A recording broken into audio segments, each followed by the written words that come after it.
पहले सीधे तौर पर इस घटना के बाद से इस बात को समझा जा रहा था कि हाई इंटेंसिटी का ये जो ब्लास्ट था ये क्यों किया गया, कहाँ से हुआ, अचानक ये तमाम चीज़ें कैसे हुई। उसके बाद जब एजेंसियां तमाम पहुंचने लगी तो उसके बाद ये क्लियर हुआ कि जो 2900 किलो जो आरडीएक्स जो फरीदाबाद में जो पकड़ा गया और जब उसकी गिरफ्तारियां उससे सिलसिले में जो 10 दिन पहले की गई थी और उसके बाद जो की गई थी, तो कहीं ना कहीं तमाम कड़ियों को जोड़ने की कोशिश की गई। अब जिस तरीके से देर रात का ये ब्लास्ट था उसके बाद जो तमाम चीज़ें हुई उसमें ये देखा गया था कि लाल किले की जो पार्किंग थी, ये मैं आपको दिखाने की कोशिश कर रहा हूँ। फिर मैं आपको पूरी तरीके से वो सीक्वेंस बताने की कोशिश करता हूँ कि इस पार्किंग में वो 3 घंटे गाड़ी खड़ी रही। 6:52 पर वो पार्किंग से बाहर निकलती है गाड़ी। उसके बाद 4 मिनट के बाद इस पूरे प्रीमाइस को घूमते हुए गेट नंबर 1 के पास जाती है जहां ब्लास्ट होता है। बट ब्लास्ट जब अचानक से हो जाता है तो उसके बाद जिस तरीके की घटना होती है, यानी कहा जाता है कि 8 लोग मरे और कई लोग इसमें घायल हुए, जिसकी संभावना थी कि अचानक से ऐसा क्या हुआ। जो पार्किंग से निकलने के बाद और ब्लास्ट के बाद का जो सीक्वेंस अब एजेंसियाँ तलाश रही हैं तो उसमें वो तमाम चीज़ें देखी जा रही है। पहली बात वो गाड़ी किसके नाम पर रजिस्टर्ड थी? गुड़गांव के मोहम्मद सलमान के नाम पर रजिस्टर्ड थी। जब वो वहाँ पहुँचती है पुलिस तो ये पता चलता है कि उसने पहले ही ओखला में देवेंद्र नाम के एक शख्स को बेची। देवेंद्र से पूछा गया तो वह पता चला उसने अम्बाला में किसी तीसरे को, और अम्बाला से वो सीधा जाती है कश्मीर में, यानी कहा जाता है तारिक के नाम पर, मगर आरसी में नाम चेंज नहीं होता। ये जब पुलिस कड़ियों को जोड़ती है तो इस चीज़ का कनेक्शन पुलवामा में निकलता है। ये जिस तरीके से जैसे मोहम्मद का उमर जिसकी बात की जा रही थी, जो मिसिंग है, जिसकी तलाश की जा रही थी, और वो इस कड़ी का हिस्सा होता है कि जैसे मोहम्मद का इसमें जिक्र आया। और उसके बाद जो एजेंसियाँ हैं पूरे इस मॉड्यूल को समझने की कोशिश करती है। इस ब्लास्ट से सीधा कनेक्शन पुलवामा पहुंचता है, यानी कहा जा सकता है कि कई कड़ियों को जोड़ने के बाद अब पुलिस उन कनेक्शंस को तलाश रही है जिसमें आतंकी संगठन जिस तरीके की जिक्र कर रहे हैं, जो जिम्मेदारी ले रहे हैं। और संभावना ये भी है कि गाड़ी में जिसका हाथ हो सकता है,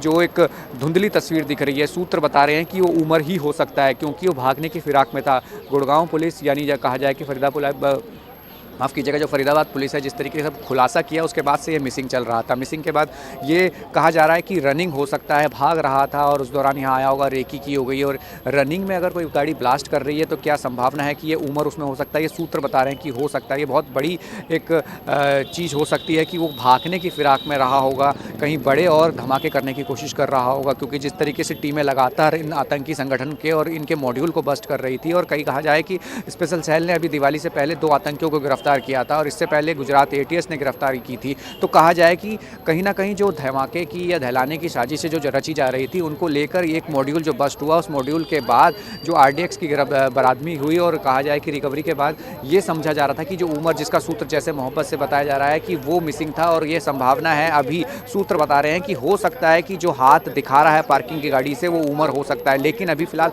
संभावना है, जांच की जा रही है। और अभी जो तस्वीरें मैं आपको दिखाने की कोशिश कर रहा हूँ, आप ये देखें कि पार्किंग का वो हिस्सा जहाँ सुनहरी मस्जिद है, रेड फोर्ट एंट्री है, और इस एंट्री से ही अंदर उस गेट तक पहुँचा जाता है। और कहा जाए कि जब टूरिस्ट आते हैं तो पूरे इस इलाके को और पूरे घूमते हैं। 3 जो संदिग्ध और 3 लोग जो उस गाड़ी में थे वो इसमें देखे गए थे। इस वक्त मैं आपको तस्वीरों में दिखाऊं कि इस वक्त डीसीपी नॉर्थ जो हैं राजा पांठिया, वो इस वक्त तस्वीरों में नज़र आ रहे हैं। और ये इस वक्त आप देख सकते हैं वो रेड फोर्ट की उसी पार्किंग और सुनहरी मस्जिद के पास हैं। और कहा जाए कि माना जा रहा है कि वो जांच के लिए यहाँ पहुँचे हैं और पूरी टीम इस वक्त उनके साथ है। एनएसजी और बॉम्ब जो डिस्पोजल स्क्वाड था वो पहले ही अंदर था सुनहरी मस्जिद पर। और अब इस जांच की कड़ियों में, यानी जो तमाम चीज़ें देखी जा रही थी वो कैसे कनेक्ट हो पाएंगी ये देखना होगा। लेकिन ये ज़रूर है कि पूरे इस ब्लास्ट के बाद कई सवाल खड़े हुए हैं, कैसे तमाम चीज़ों का सीक्वेंस अब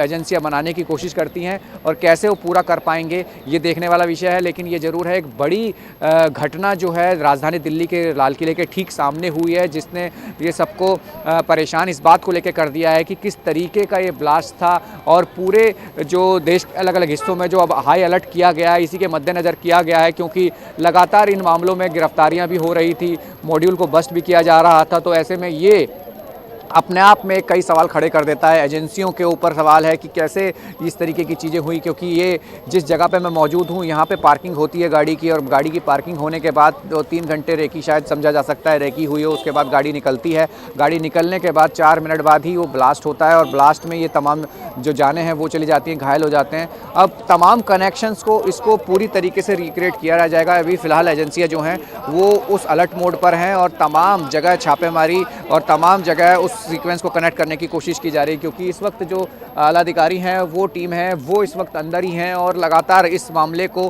गहनता से जांच कर रहे हैं, यानी कोई भी कड़ी मिसिंग ना रहे, ऐसे में तमाम पहलुओं को समझने की कोशिश कर रही है, कोई जल्दबाजी ना हो। लेकिन ये ज़रूर है कि इस अलर्ट और इस धमाके के बाद कई चीज़ें सामने आएंगी और ये भी है कि ये धमाका जो हुआ कई सवाल पीछे छोड़ गया।